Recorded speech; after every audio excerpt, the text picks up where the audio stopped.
Coming up on Tech News Today, we'll make all the WikiLeaks stuff make sense with Will Harris and Mark the Terpster Turpin. Also, why you want to be a 32-minute man or a Verizon man, either one. And the show's not safe for minors, the people who do mining, but it's not because of the vibrating lollipop. We'll explain.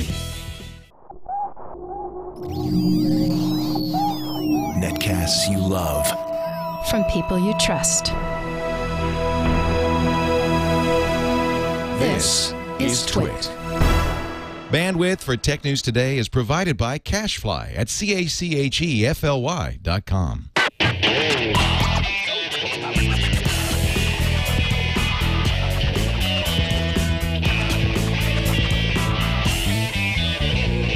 This is Tech News Today for Friday, December 3rd, 2010. Tech News Today is brought to you by Ford and voice-activated sync, featuring true hands-free calling, turn-by-turn directions, 911 assist, and more, available exclusively on Ford, Lincoln, and Mercury vehicles, and by MailRoute.info. MailRoute is a secure hosted service that provides enterprise-grade virus and spam filtering to companies of any size. Try it out right now, absolutely free, at MailRoute.info. Welcome to Tech News Today. I'm Tom Merritt. And I'm Jason Howell. And Sarah Lane is in Paris. Becky Worley is in hell, covering Christmas-type holiday gifts for Good Morning America. But thankfully, that gave us the opportunity to bring back two excellent folks to the show. First of all, from channelflip.com, Will Harris. Good to have you back, man. Sup? I thought you were broken again. That's what my wife said. That's what she said, your wife. Also joining us is the Terpster, Mark Turpin. Rock and roll. Would like to be identified as being from hypotheticalhelp.com. That's where I'm from today. Who knows tomorrow? Could be somewhere else. You're like Julian Assange, moving from place to place, domain to domain. I can't be stopped. Fight the power. You know, we are the revolution. We are the children. Possibly. Yeah, lots to talk about in the WikiLeaks saga. It really blew up overnight. So here's I'm going to make an attempt to sum this up, and then we can kick it around. WikiLeaks.org was dropped by its domain name service provider last night. Every DNS said in a statement that they actually gave WikiLeaks 24 hours notice. This has nothing to do with politics. It's the fact that there were so many denial of service attacks against the domain name that they couldn't support all of the other domain names that they need to. So they gave them a notice and then pulled the plug. WikiLeaks moved temporarily to wikileaks.ch, which was also registered through every DNS, so no big surprise. That one got pulled as well. Meanwhile, Amazon, which had pulled WikiLeaks off of their web hosting service, said we did not do it because of the government. We did it because they were violating the terms of service. They were publishing something that they weren't supposed to publish. Amazon didn't call it a copyright violation, but their terms of service imply that it has to be a copyright violation. And they said, well, that violates the terms of service, so we kicked them off. It had nothing to do with government pressure, although Senator Joe Lieberman did call Amazon and alert them to the fact. Also, Senator Joe Lieberman introduced legislation that would criminalize the publication of the name of any U.S. intelligence source. Leaking that information has already been illegal, but it was not illegal to publish the information if you obtained it. France is now saying that they want to stop the web hosting of WikiLeaks in their country because that's where the server is coming out of now that they got kicked off Amazon.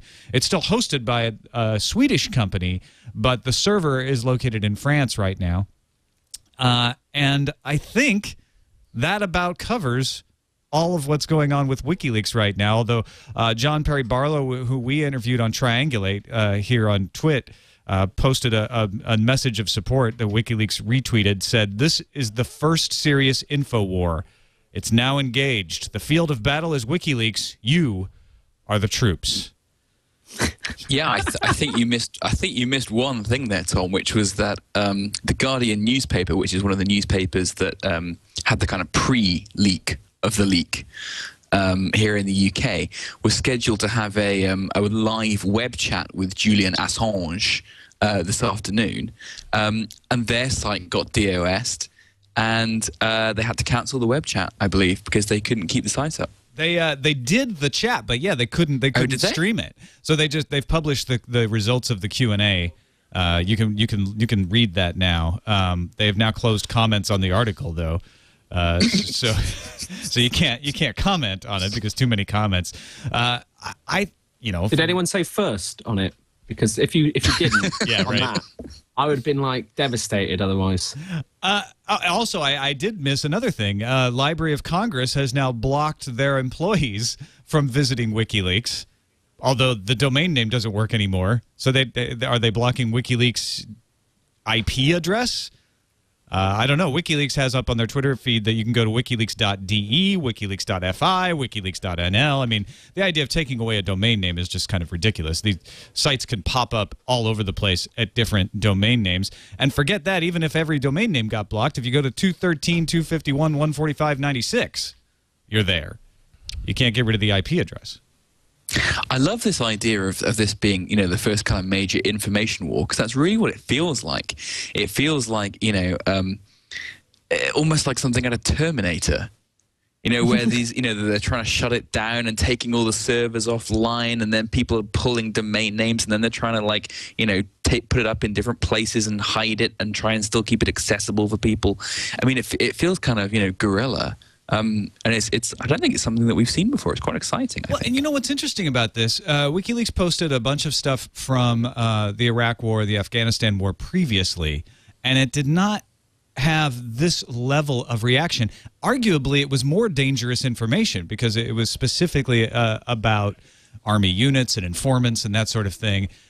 Robert Gates, the Secretary of Defense in the United States, said at the time that he didn't think it should have been published, but he didn't think the fallout would be that dangerous. Robert Gates has commented on these leaks as well and said, I don't see any real serious damage from these leaks either. Again, he doesn't support them, and he thinks they're classified for a reason, but he thinks the damage is going to be minimal.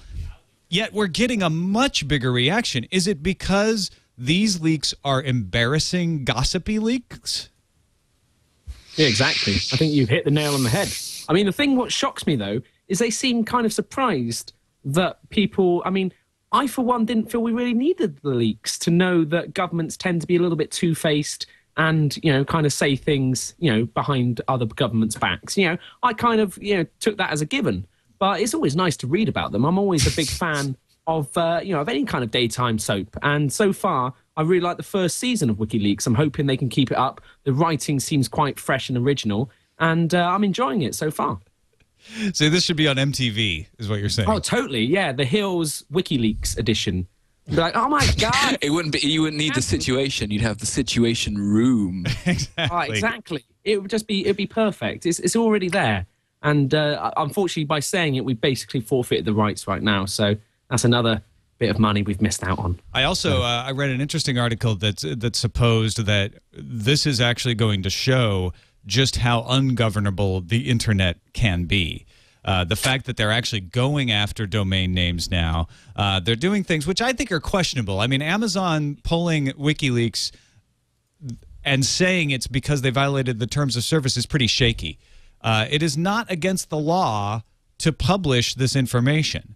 It is not a copyright violation at all to publish this information. So I'm not sure how it violates the Amazon terms of service. Amazon could say, we don't support this. We think it's a bad idea and we think it's dangerous, and so we're going to kick them off. Fine. But that's not what they're saying. They're trying to say, we're not taking a side. It's a copyright violation. This information is not copyrighted. But they're trying not to harm their web hosting image. They're saying it's not about the denial of service attacks, because we can totally handle them. We're really good. You should probably buy some web space right now. And they're saying, it's not about what you host. Come on, host your homemade antics. We don't mind. It's all a question of, just not trying to damage their business. But ultimately, they don't want to be associated or a part of all of this this storm that's going on around WikiLeaks. Will, would it be bad if the New York Times was publishing some of this information, which frankly they have, and their web host said, we're not going to host your material anymore? Well, I think that's a really interesting question, because what the sort of, the elephant in the room here seems to me to be that if, WikiLeaks is getting kicked around and there's so much focus on what WikiLeaks is publishing, the New York Times, Der Spiegel and The Guardian, they're republishing the same stuff. Shouldn't people be, shouldn't the same folks, the web hosts and the feds be going after these guys as well? I think the interesting thing there is that, the New York Times obviously would then claim, freedom of the press and First Amendment and all that. And that's what WikiLeaks is claiming. Well, that's a really interesting because, is WikiLeaks freedom of the press? Is it a journalistic enterprise? Or, what is it?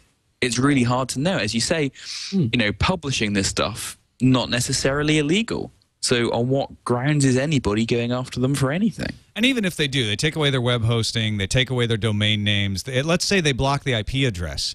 This information still gets out. It's going to be available on torrents. It can be available on OpenNIC, which requires you to change some settings, but it allows you to get to all kinds of domain names that aren't regulated by ICANN and can't be shut down by any government. I mean, I don't know what they, in some senses, I don't know what they hope really to achieve. I mean, because as you say, hopes to achieve, or no, I mean, what people hope to achieve by kind of going after WikiLeaks, it seems to me that it's not so much about stopping this information getting out, because clearly, that's shutting the stable door after the horse is bolted. It seems to me about, if I'm going to carry on that tenuous analogy, stopping any more horses from getting out. Teaching the other horses that when you leave the barn, horses to stay the hell there where are they are. consequences. But surely they should go for a sugar lump rather than a rod of some sorts. Maybe there should be some incentive for not posting leaks. Like, I haven't posted any leaks. Maybe they should give me a rebate or something like that. It must be something if the government wants to play ball. It's starting to scare me a little bit, though. It's getting a little bit firewall of China, really. I don't want my internet. Well, China blocked WikiLeaks. Yeah, that was easy. China just, I mean, it is different for China because they just said no more. You can't get WikiLeaks inside the country. Done. That was easy. And that's the thing. But by the way these guys are talking, they want to do that. The US government would love to be able to do that. And you start thinking, well, hang on. There's a reason, Google and companies like that, stood up against China and decided they didn't want to be a part of that to an extent. And, I think that it's not right. If you don't agree with something, doesn't mean you should remove it. Now, I understand, there's potential for people to be put at risk. Things like that. And as of yet, I don't think we've had the first kind of fatality or anything drastic from it. It's just been embarrassing. Well, Secretary of State Gates says that he doesn't think there's anything truly dangerous in these, but he thinks it's a bad precedent because it does raise the risk level. What I think is interesting is that everyone's making the argument about troop positions for this round of leaks, which doesn't have that kind of information in it. Well, if it does, not nearly the level it did the last round. Last round of leaks, they didn't propose laws. Maybe it's because it's building on itself. Maybe it's because, this is the second time, and now we've really got to teach him a lesson. I don't know. But it does smack to me that this time it's about the politicians, not the military, and that's why we're getting the big reaction. But I see far more people visiting the site because they've kind of decided to single it out. Without all this news coverage, without all these people, trying to shut it down, they're just flaming the fire right now. They're just. I wouldn't have been. I didn't see it the first time round. I didn't really hear of it. This time round, with all the kind of chaos that's going on, I've been on there. Wouldn't have not really interested, in all fairness, but I went on it just to see what it was all about. And I think far more people have gone out this time around just purely because people are saying not to. All right, let's move off of WikiLeaks, or else we could probably talk about this all day. Our amuse-bouche story to cleanse your palate is Apple won't allow demos, trials, or betas in their forthcoming Mac App Store. The App Store should be launching for Snow Leopard sometime this month, or at least by the end of January, and at the very latest. Apple has told developers your website is the best place to provide demos, trial versions, or betas of your software. The apps you submit to be reviewed for the Mac App Store should be fully functional retail versions. What do you guys think? Is it just a case of it being free? Is that the objection? Do they want no free apps? No, I think you can give away an app. I think what they're saying is you can't have, your beta, your trial. They want these to be real apps. If it's your full retail version and your full retail version is free, fine. But they want it. They don't want it to be like, oh, we've got the light version here for free, and it's a trial, and it's limited, and it's shareware, and it's that's exactly it, right? I mean, because if you look at the the App Store on the phones and on the iPad, that's exactly what you get. You get the light version of a game, and then the full version of a game, and you get the light version of some kind of really useful utility, and then the paid for version, and it's really clunky and really stupid and really annoying. And clearly, what you should be able to do is have the free version, which you can upgrade to the full version, for a price after a certain period of time. I don't understand. I can see that they've made a decision. I don't understand what kind of problem they're hoping to solve by doing this. Well, my first reaction was this is encouraging. It says Apple is not trying to be the controller of all software. Apple is trying to be a boutique shop that has really good software. So that they're not saying this is the one place to get all the software for your computer. They're saying, hey, you want a nice, clean, well-lit store to walk around in and see quality stuff, that's our store. I actually can live with that. There should be a demo section. There should be a clearance section for when I want to go in the bargain basement and go and rummage around and see, oh, that's cheap, or oh, that's free. I'll try that out. Oh, this is brilliant. Oh, and the full version does that. Oh, yeah, okay. Well, now I'm going to go and spend and buy up. Have you ever seen a clearance section in an Apple store? No, well, exactly. But they should, because they're missing out. That's the problem. And they do it online and they do it through other means, but they don't make it as, public and pretty. And I think that there should be a place for it. I mean, we were chatting before, obviously, like, where do you draw the line, though? Photoshop Elements is a trimmed-down version of Photoshop. It itself is a standalone piece of software, but ultimately it could be considered by some a light version of Photoshop. So, that's a good the question. fact that you're charging for it, does that make it okay? What do you think? Can people now just charge for demos? Well, it is hard to know really where you draw the line, because then you start getting into things like, in the phone store where you've got free apps that are effectively cost you money because of the sort of in-app purchases you have to do in them, like games like the sort of Wii Rule and those kind of things. And they're like, how is that different really from a trial, from something that's free that you then pay to upgrade? Why is that acceptable and the other isn't? It seems like so many other things in the Apple Store to be a completely arbitrary decision made by people that we have no idea about for no particular reason that we can discern. I think there's going to be a lot of controversy over people trying to work around this rule too. Anytime that's the danger with these sorts of things. Definitely. Is anytime you put in a rule, people try to figure in how to squeeze in around it and say, no, this is my full version. I'm just doing an in-app payment for features that I turn on, when essentially it's just a light version. Right. Exactly. I think, again, I don't see past, like you said, cosmetic reasons, keeping it clean. Again, I think they can do that with software anyway. It just seems a kind of arbitrary decision that just makes no sense to me. All right. I think it's probably just a way of cleaning up the store, but we'll see when they actually start having the controversies over different types of apps, what it ends up being. It's all in how they apply it. I think. But I do like that Apple said your website is the best place for being free about software, because that's right. The internet is the best place to be free with software. So, I mean, are we going to have kind of app descriptions that say, if you'd like to try this app out, please go to adobe.com and try out the trial version from there? Is that what we're going to see? Yeah, we may. But in that case, doesn't that kind of defeat the point of the store? Yeah. I mean, that completely defeats the point of the store. Well, no, I don't. I think it defeats the point of the store for that kind of situation. But the point of the store is come here when you're ready to buy, when you're serious. I guess maybe the side effect of this will be a drastic decrease in price for applications that are on the App Store. I mean, what I wonder is, look at something like 1Password, for example, which is like $20. That if it's a case where you've got to go to their site for a trial, and then you've got to have it, then you've got to activate it, and then you go back to the Mac store and buy like the full version, will the same thing happen on the Mac that seems to have kind of happened on the iPhone, where the price point ends up at just like the impulse purchase point? So instead of being $20 to buy it from the website, it's actually just $5, because at $5, the hassle of going to the website and trying it and then going back again is much, much, much less than just paying the $5. Yeah, well, I mean, and that fits the Apple retail store model. A lot of times the software that you see on the shelves there is much less expensive if you go and buy it directly from the software company or download it, but you've got the convenience of being in the store and you pick it up right off the shelf. Yeah. It's kind of the same idea, I think. Let's talk about Verizon. They announced on Wednesday that they would start their fast LTE network this Sunday. That's faster internet for Verizon users. Clear, which operates a WiMAX network that's already out and already fast, has started a little pissing match with Verizon over data caps. The International Telecommunications Union, by the way, calls neither of them 4G because they're not fast enough. But Clear has said on its blog that Verizon has placed on its monthly plans caps, and that people will want to have unlimited data for a reasonable price, and that's why everyone will pick WiMAX from Clear.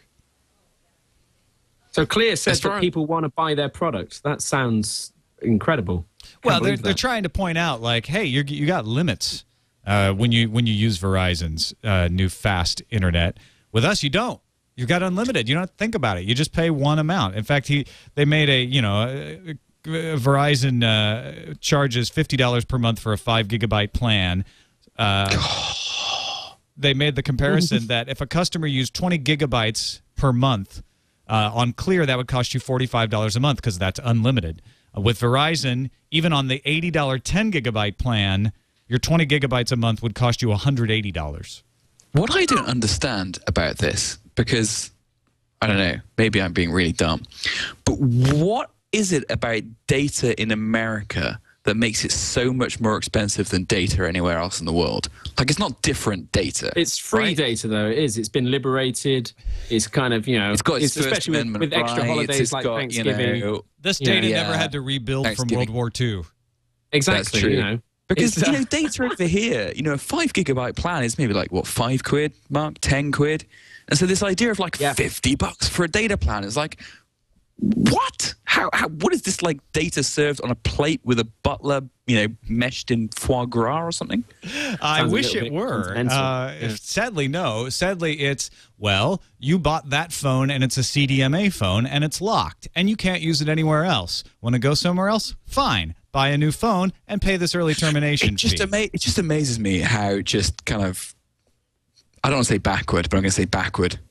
Your whole economy is about mobile phones. Well, it's because we don't have unlocked phones. No one for when, and that I would take a longer conversation to tease out why that is. But without unlocked phones, you don't have the ability to move from place to place. No, absolutely. You have 2-year contracts become the norm, which means there's less moving from wireless provider to wireless provider.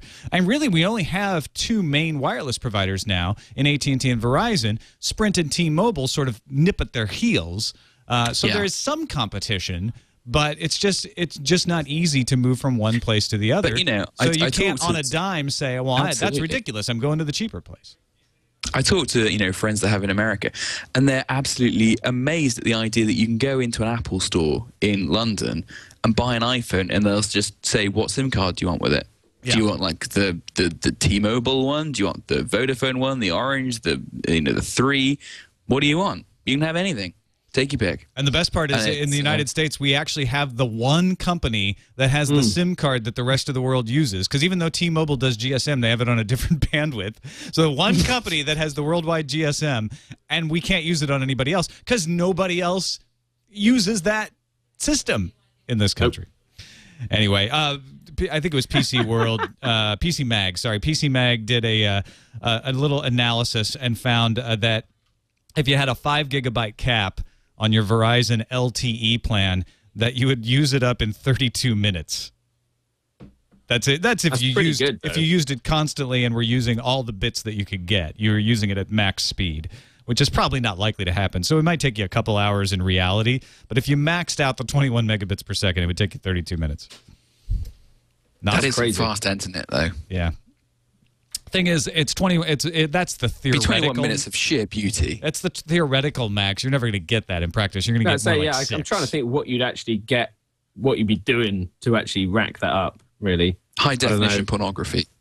Yeah, yeah, maybe. That's the only answer. I guess 32 minutes would be a bit of a brag as well. You'd be like, 32 minutes.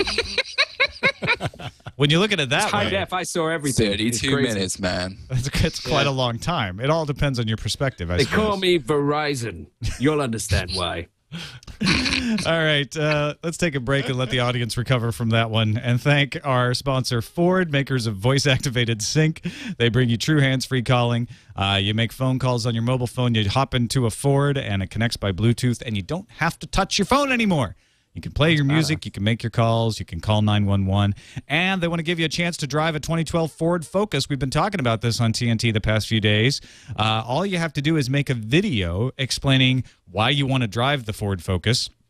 by the way. It's in Madrid. They're going to fly you to Madrid to drive it. And you're going to be at the Spanish National Institute for Aerospace Technology. Maybe not on the same track as the space rockets, but you'll probably be within view of space rockets. Just saying. While you test drive... Is this eligible worldwide, or is it just American? You know, that's a good question. Go to twitfordfocus.com to find out if it's worldwide or local. I will check it out because I want to make a video and drive it. It'd be badass. Well, what you do, they're going to donate $10,000 to the charitable cause of your choice. So you tell them, this is why I want to be a Ford Focus test driver. This is the charitable cause I want. This is why I think they deserve it. And you upload that at twitfordfocus.com by December 31st. And it's available to TWiT audience members worldwide, Terpster. So, yeah, you can totally I think I'm going to choose something like puppies, because who would deny puppies $10,000? Well, there's lots of different puppy charities. Which one are you going to pick? Well, the cutest one. That's what I'd find. I'd do my research. They're and all pretty cute. Have you ever seen... My wife gets these mailers all the time from the SPCA and the Humane Society and all that. They all have cute puppies. Sometimes but there must be like the adorable puppy charity, where, every year, adorable puppies like the one you're seeing in front of you are given away photo of a puppy. and are used in commercials to sell goods. And what happens after they become no longer adorable? They get put down.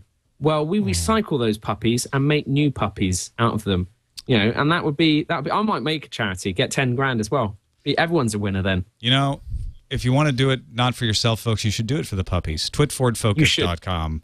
Make your video. Help a puppy today. Can I just say, I've never been on one of the TWiT podcasts with a Ford Focus ad, and I do actually have a Ford Focus, and it has the European derivative of Sync, and it is pretty freaking cool. No kidding. Well, this is I spent my own money on it.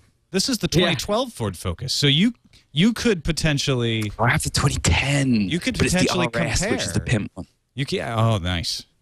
Four-door or five-door or... Oh, 3-door, man. Come on. Three-door. Okay. All right. Can't use today. No, you're not rallying enough. Well, we may not have decent data plans, but we have doors in this country. Yeah? 5, 6 doors going out everywhere. 5-door wagons, you betcha. Like, hey, on this hood, I reckon we could fit a couple of doors on there. Yeah. I think, let's do that. The new 20-door. Put some extra doors in the trunk. I want to warn people before we move on to the next story that if you're sensitive to jokes about minors... You might not want to listen because Terpster's on the show, and this is about data. So not children, though? No, data mining, like MINING. Yeah, no, children are fine. We're allowed, Are we? I don't know. So, several companies that do data mining, and this is where they research you. They take all of your habits. They set a cookie. They collect all that data. They put it together. They know that they are under the gun. The FTC says we want a do not track list. Everybody's saying privacy, privacy, privacy. We need to fight. They've started a partnership called the Open Data Partnership that would allow consumers to edit the interests, demographics, and other profile information collected about them. And it would allow people to choose not to be tracked at all. So without any legislation, these companies are getting together saying, hey, you know what? Blue Kai Incorporated, Low Tame Solutions, Exalate Incorporated, we're all going to do this voluntarily just to kind of get you off our backs. And I think it's a great idea. You don't have any big names in here yet, though. You don't have your Googles. You don't have your Yahoos. But do you guys think this is a good idea? We're all just trying to avoid doing inappropriate jokes. Yeah, I'm just thinking, it's terrible, really, that people feel the need to mine this data in the first place. I'm sure that there's a plentiful source somewhere, that, people could phone me up. Maybe they could employ me and I would give them the data they require. So they'd be like, okay, Terpster, we want to know what women in their 40s like to browse. And I'll say they like to go on TWiT. TV. I imagine that actually finding out directly from women in their 40s might be more accurate. It might be, but that might be more invasive. And I think if you want to be a caring company and come across like this is what they're saying. Is like, we don't want to be invasive. We want to give you control over your data.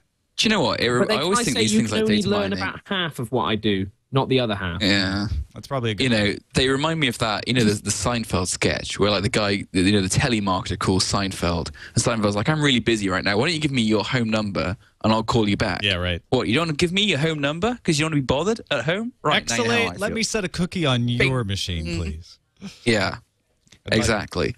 No, but you know what? It's very much like trying to it's preemptive, right? It's about trying to prevent the government getting worked up enough about this. It's the classic American non-regulation regulation. It's self-regulation. Self-regulation. Yeah, I think it's it's for a their good own thing. safety, though, as well. Because all it would take is too much data, and these miners could get trapped under that. And then we've got to invoke, I don't know how many different organizations. And I mean, I've been through it once already, and I've had a counter up on my news feed telling me how many of these data miners have been rescued from the sheer amount of information. But if we can regulate how much information we give them, if we can say, I understand you're getting a lot of data, you're mining it from all over the world, here's only a little bit from me, that I'm then doing my bit to make the net a safer place for these people. So I think it's probably a good thing. That's brilliant. Just cut to a shot of Tom drinking a beer. It's all good. Let's move on to Google's That's the going only to way buy to get through this TNT. Google's going to buy their own New York City office building. They have a nice little office building. Actually, it's a big office building in Chelsea. They share it with a bunch of other companies, Nike, the Lifetime Cable Channel, WebMD. And Google says, you know what? We're tired of paying rent. We want to be a landlord. So they're going to buy the 500 square foot building in not downtown, in Chelsea, Manhattan. It makes good business sense. $2 billion. How much is their rent, though? And how long are they planning to stay there? It's probably a couple of million a year, right, for that rent. Well, it's not $1.9 it's not billion. about saving the rent. It's about owning stuff, right? Yeah, What else exactly. can you do with that? What else accumulates value at the rate of New York real estate? So if you've got a chance to get some, then why not get some? It's not like they're short of a few $1 billion. What's that? A couple of days worth of AdSense. And they want to put, they want to do crazy things at Google, right? They want to probably drop crates of fiber on top of the building. And landlords you've got that thing where with landlords, you're not allowed to put the pictures up on, you've got to ask them before you put nails in the wall. And maybe they were like, we want to put some photos up on the wall. And maybe we should just buy the building to do that. Yeah. All these photos, these life-size photos of Sergey now we and put Eric. up pictures on the wall. That's where it's at. Google also acquired worth it. Phonetic Arts. They are a company that allows you to record your voice and then turns that into voice-activated text-to-speech that sounds like a normal human. So instead of getting that robot voice, you actually just get a normal voice, which is great because Google's been doing a lot of voice recognition and speech-to-text, text-to-speech stuff. Yeah, you know what this really means, though? Stephen Hawking Google's getting into the sex chat business. What is a better use of this stuff than just to have Well, they could certainly automated Google voices the whole time. Google would never do that. Sound like real people. They would never do that because that would tarnish their image. But they could certainly license the technology now, couldn't they? Exactly. Yeah, and make a mint. Oh baby, I am so hot right now. I think that's actually hotter. I would like the machine option. If they do roll this out, I want to be able to still choose the classic Hawking. Because that's, for me, what computers should sound like. It's the first step towards Battlestar Galactica. It's brilliant. Exactly, yeah. I think they need to focus more on their transcription technology. I mean, yeah, this is nice. It makes the reading back to you fine. But have you used the transcription technology in YouTube or Google Voice? Yeah. I love With the one on comedic YouTube. facts. Like, I've seen some videos I've done. Yeah, and just but been like, Cuba. I'm pretty certain that's not what I said. Here's a libel voicemail right we there. got from someone in Madison, Wisconsin. This is the Google transcript. So you know about this appointment about Allwall? Which 2-week situation, 3rd of June 3rd? Any leak cable to body? Well follows. That's really, really disappointing. Thanks for the so. In all fairness, I know exactly what he means. If they're going to be That's more coherent taking than a lot of my transcripts friends. and putting them back into voice, surely they should just play the original audio. Surely that would just defy the need for this acquisition. Yeah, exactly. I think they're going to use it for other things. Like maybe those Google Editions books will have text-to-speech and it'll be read to you in a pleasant voice. That'd be great. Oh, I like that. Yeah. That sounds good. That would be good. HTC has acknowledged that there is an an issue with the HTC HD7 depending on how you hold it. They say to ensure the best possible single strength, antennas are placed in the area least likely to be covered by a person's face or hands. However, it is inevitable that a phone's signal strength will weaken a little when covered in its entirety by a user's palm or fingers. We test all our phones exclusively and are confident that under normal circumstances, reception strength and performance will be more than sufficient for the operation. Does this sound familiar? I feel like I've heard this before somewhere. I hear it a lot from the ladies, and I'm like, well, if you hold it like that, it's not going to work. Okay? Talking about their phones, right? You're talking about the iPhone mostly, yeah. With their iPhones, exactly, with their iPhone 4s.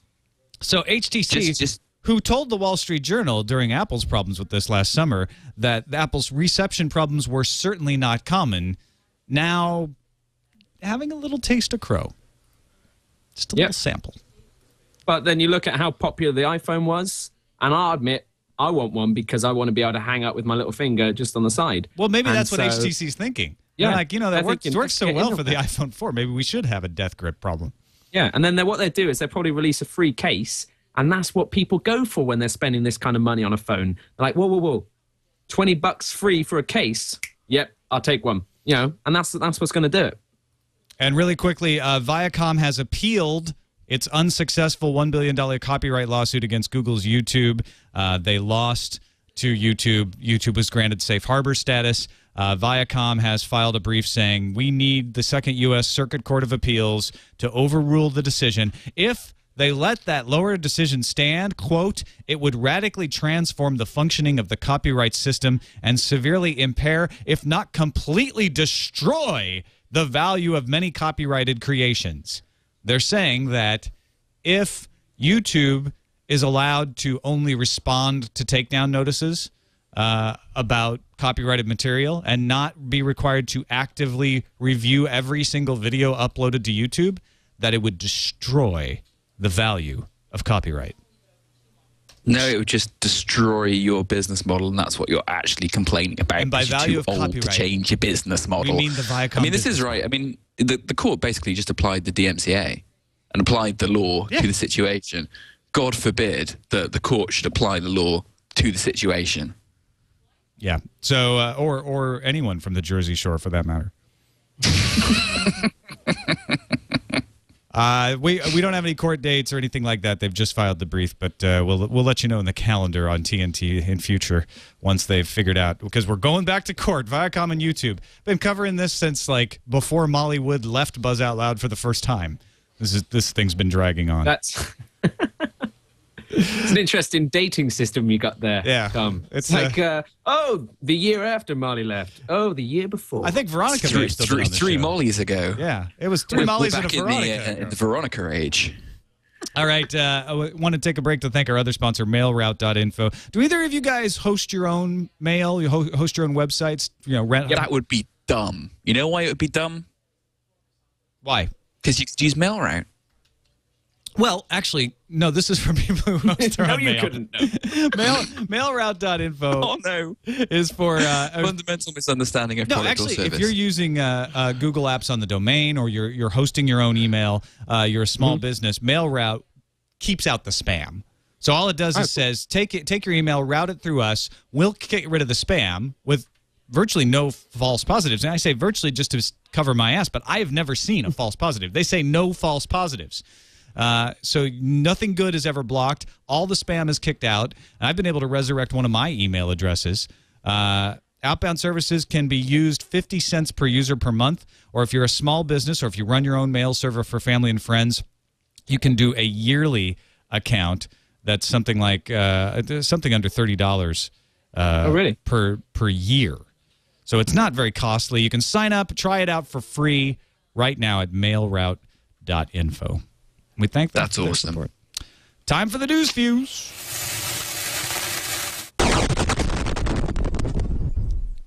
Every time that gets me. Yeah, me too.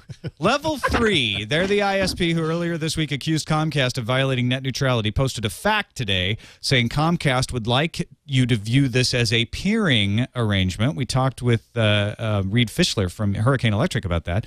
But Level 3 says it just isn't so. Instead, they say it's an interconnection agreement, and that would make a difference as interconnection is usually independent of traffic. Comcast, for its part, seems to object to the increased number of connections being requested by Level 3. They say it is a peering issue, no matter what Level 3 wants to call it. We're going to have an in-depth discussion on this topic on Sunday on This Week in Tech. So check that out on Sunday. Leo's out, and I'll be hosting, and we'll try to get into like what's actually going on here. But if you didn't see our interview with Reed Fischler earlier the Week in Tech News today, check that out because he explains what a peering agreement is supposed to be. This is gonna go on for a little while longer, I have a feeling. Congress is getting itself very busy regulating the sound level of TV commercials and also the rules around credit card charging. A bill known as the Restore Online Shoppers Confidence Act passed yesterday in the U.S. Senate, giving it the dubious accolade of possibly being the only thing to pass the U.S. Senate in the next 2 years. Yeah, possibly. The law will make it illegal to use misleading post-transaction advertisements. I'm not quite sure what that would be, but it sounds pretty bad. That's when you take a credit card from someone else's sign-up. Like I sign up at buy.com, and then buy.com gives my credit card to some loyalty program company, and then they start charging me. Oh, that's naughty. Yeah. Well, thanks to the Restore Online Shoppers Confidence Act, ROSCA, that won't happen anymore.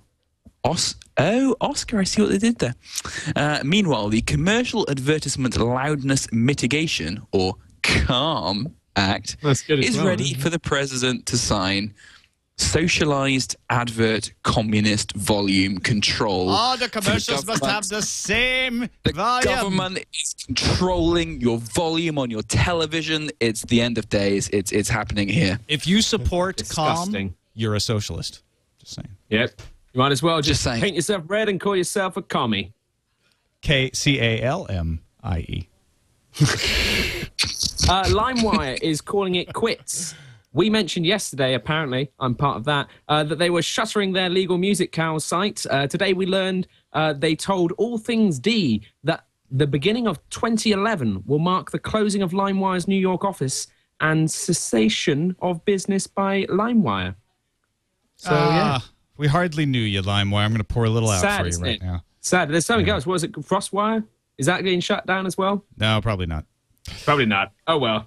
The X-37B, an unmanned U.S. Air Force space plane, returned to Earth early this morning, officially making it the U.S.'s first unmanned vehicle to return from space and land on its own. Also known as the Orbital Test Vehicle 1, the X-37B is designed to demonstrate the feasibility of unmanned and reusable space vehicles for use in future missions. Kind of replaces the space shuttle. What's the difference between a space plane and a space shuttle?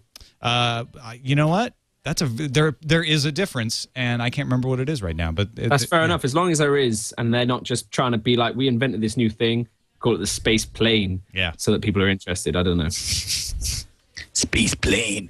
Larry Ellison is #1 again. Yeah. Oracle has retaken the current land speed record in database computing back from IBM. The forthcoming Spark T3-4 supercluster has achieved a performance record of more than 30 million transactions per minute, beating IBM's Power 780 server, which delivered a pitiful 10 million transactions per minute. Nothing. I mean, honestly, I don't know why I even bothered. Embarrassing. It's terrible. While Google allegedly secretly getting ready to snatch up Groupon, Amazon.com has invested $175 million in Groupon rival Living Social. Living Social is the second largest player in the daily deals market and is reportedly on track to report well over $500 million, I'm going to call that, or $500 million in revenue next year. Groupon's revenue, by contrast, is expected to be 3 times that much in 2011. In less than 2 months from launch, Samsung says it reached 1 million units sold of its Galaxy tablet computer, the Galaxy Tab. Samsung doesn't say whether that's the number of actual devices consumers took home or just the number of devices delivered to retailers, but still, it's just the first tablet to make any kind of headway against the iPad, so good job on you, Tab.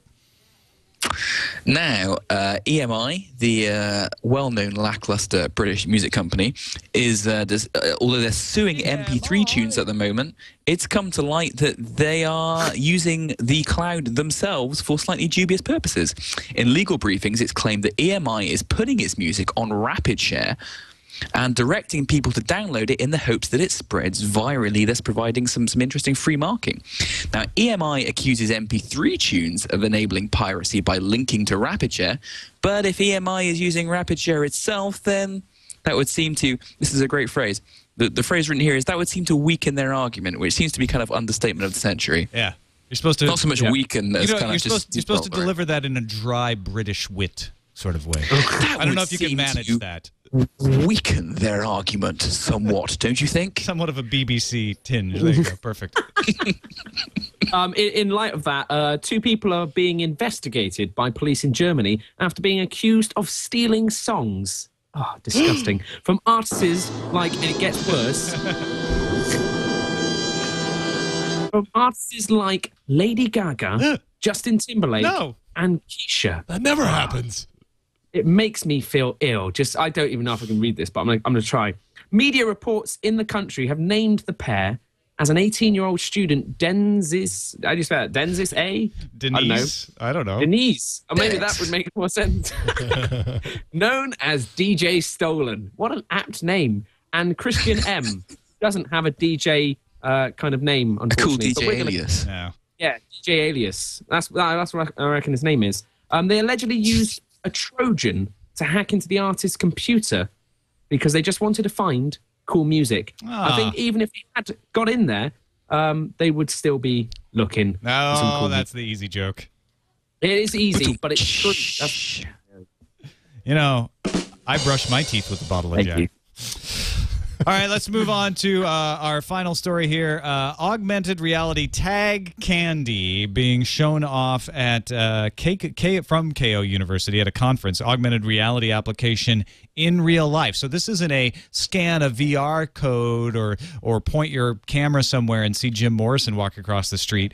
You put a lollipop in the joystick-like vibrator, and then when you start to lick the lollipop, you'll get sounds like of like bubbling soda if it's a root beer lollipop, as well as vibrations to kind of stimulate. If you're not watching this video right now, please go and watch it because my God, it's brilliant. And the sounds are delivered through bone conduction. Bone conduction, yeah. Exactly. Bone conduction. That's how I most try to translate sounds and pleasures and sensations. Well, it's the same thing that jawbone earpiece works. Same way. Yeah. So that's what it's not quite as phallic, the jawbone earpiece, is it really? Not in the ear, no. But when your tongue touches the vibrating candy, you receive a sensation, says the maker. So, So just say it. This lends itself to an unending stream of jokes, which we made in our prep meeting about this. But frankly, this has got the makings of some really cool, even non-porn applications. Really, though? I'm not sure. I can only think of Life Doll, really, with anything related to this. You talking about Real Doll? Yeah, I'm thinking, well, I don't know. If you're the expert on this, I will leave it to you. But I'm thinking that you're going to see these being sold in pairs, and you're going to be able to swap sensations to people across the internet. They did say they want to make sensation profiles downloadable, so you could exactly. Oh, brilliant! Yeah. It seems like a kind of if I was going to try and attempt to Merritt. If I was going to attempt to raise the level a bit, it kind of seems a little bit Heston Blumenthal. It's the sort of thing that you can see him doing to create some crazy kind of foodstuffs. Yeah, yeah. I mean, this is, the idea. I read another crazy story today about somebody who wants to actually put food in little containers and send them through an underground tube to various supermarkets and government institutions in the same way that internet is delivered. So there's all kinds of it's easily analogous. They're both just a series of tubes. Yeah. That makes sense, though, really. It's not a big truck. Yeah, you could. Because I always struggle to understand about data packets, but I think I'd understand chip packets a lot easier. And so that, to me, could be a way they could teach the internet in schools as well. They'd be like, you know, you get your chip packets. Just imagine that as data. And people would be like, no, oh, yeah, totally. Yeah, I totally understand that. Thank you, teacher. I'll be like, you're welcome. All right, let's move on to the calendar. Best Buy Mobile is going to offer free smartphones in the U.S., mostly Android phones, every day in December. You will have to sign a contract to get them, but hey, free phones. And are they theming it like on the first day of Christmas?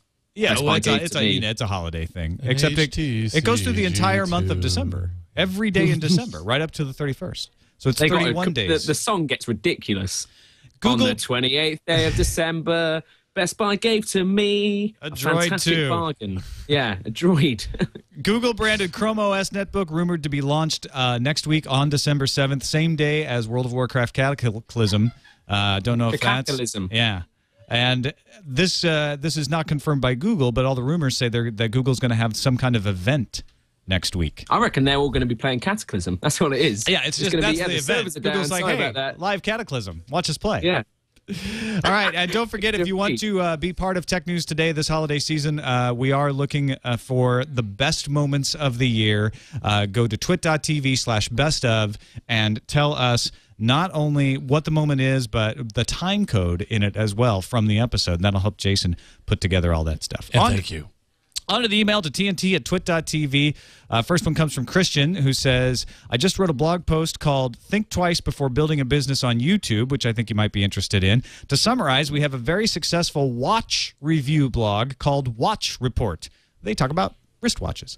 In response to reader feedback, we started focusing more and more on video reviews using YouTube. And then one day, our account got terminated, and all of our content, followers, comments, page views, and ad revenue was gone.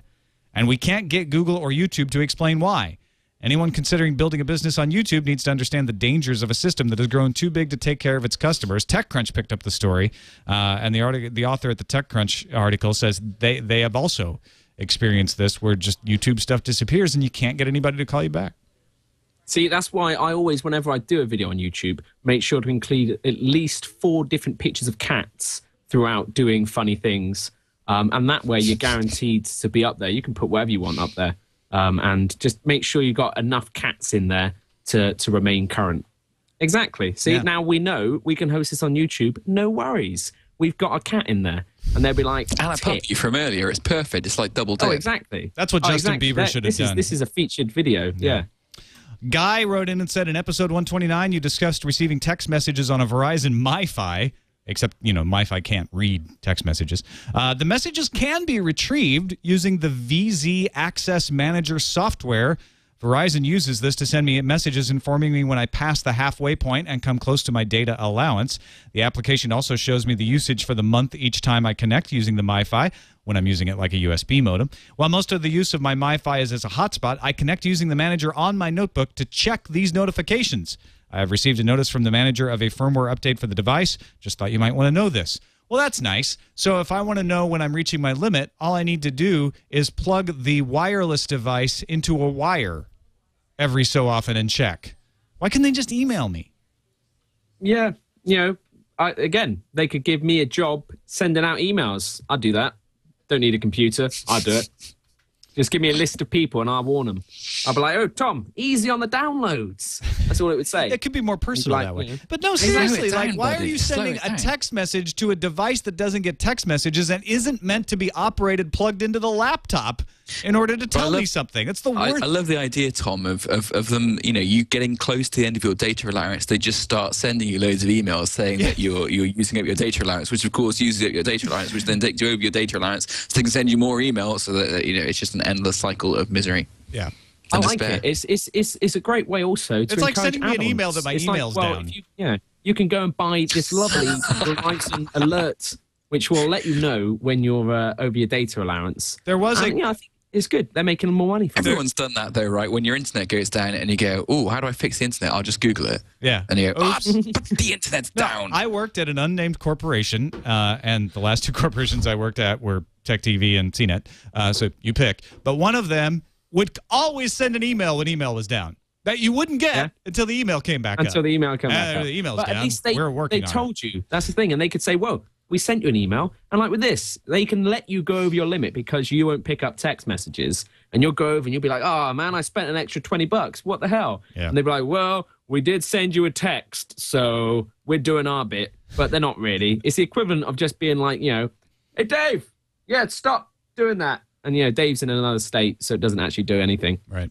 But they tried, and that's what counts. All right. Thanks, you guys, for helping out and filling in. We're going to have you on again next Friday, right? Yeah, I think both of us. God help us. British Sam. God help you. Will, are you going to come back? Oh, with bells on.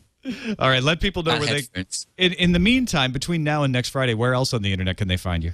Between now and next Friday, you can either follow me on twitter.com/willharris, or you can go and watch all the fantastic video stuff that we make at channelflip.com. Channelflip.com. Check it out. It's good stuff. And that's where you'll find Will Harris's work. Mark the Terpster. Wait, no, Mark the Terpster Turpin. One of those things. Anyway, whatever your name is, what do you do? You can find me at Twitter. I'm the_T. And on there, I'll tell you throughout the time about all my lovely podcasts and all the other things I do. And I'll also tell you about what I've been eating. Today I went shopping and went to a pantomime. So you can find out all these lovely little bits that just enrich your life by following me on Twitter. All right. Thanks, you guys, again. Don't forget to follow us on the web at twit.tv/TNT. You can give us a call, leave us a voicemail message, 260-TNT show, or send us an email. Let us know when we're coming near our limit, TNT@twit.tv. We'll see you on Monday.